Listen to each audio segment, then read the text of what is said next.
Ki ngā take tōranga pū i aia nei, i kōrero māua ko te kaiarahi taki rua i te ropu tōranga pū Māori a Marama Fox i ko tata ake nei.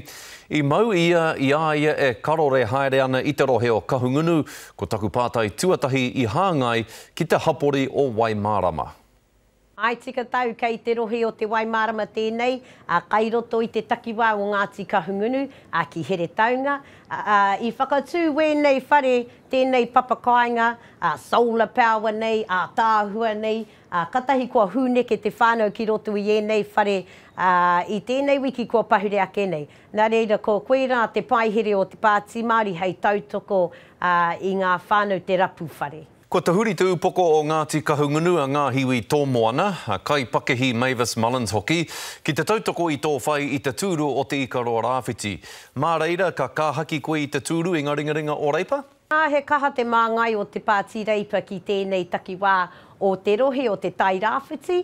Hioi anō, kei ahau tētahi rōpu, i te rātu marama karakau, ingari ko whakariteri te mātau i a mātau anō i tēnei wā, atu i a ngā hiwi raua ko Mavis, kai ia wahanga o te rohe tētahi kahukura, kai te Tai Rāwhiti ko Ani Pāhuru Huriwai tēnā, kai Tūranganui a Kiwa, ko Niki Sarang tēnā, anōna taino atu ki Wainua-mata. Nā reira, kai te papa mātau e tiro whānui ana, whakarongo ki te whānau, koera te me nui ki au. Marama, hea ki ngā kōrero, ko whakamanatia a Shane Taurima hei kai tono i te tūru o Tāmaki Makaurau. Tika tēnā? I whakamana te kaunehera o te Pāti Māori i aia i tērā atu wiki.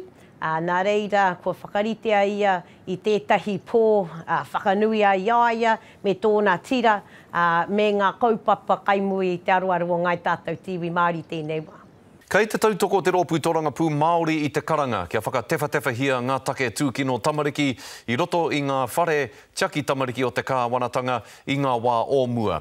Engari kārea nā hinara i te hāpai i taua karanga, ka tāia tonutia e koutou o te rōpū tōranga pū Māori taua karanga te whakatinana, ahakoa kāre tō koutou hoa kāwanatanga a nā hinara i te tautoko? Kei te noho au ki runga i te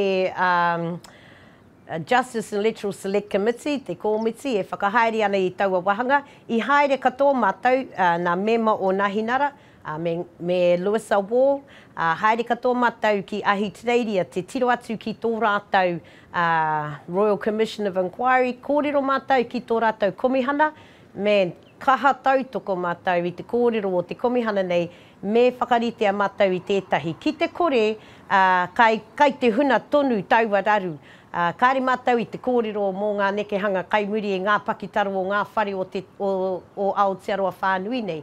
Hioi anō, kua karangātu mātou kia rātou, kia whai awhina, te whakahua i ngā pai me ngā hua i puta mai tō rātou inquiry. Nō reira, pē heo whakaaro ki te hekenga iho o Mike King i te uepū tauārai mate whakamomori. He whakapono kore hoki nōna ki te rautaki kua tuhia hei patu i taua mate taurekareka i Wainganui a tātou. Pē heo whakaaro?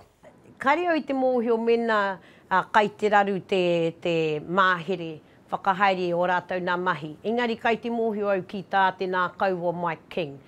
He tangata tēnei e aki nei i te katoa Aotearoa ki te patua tēnei mea te whakamomori i te tangata.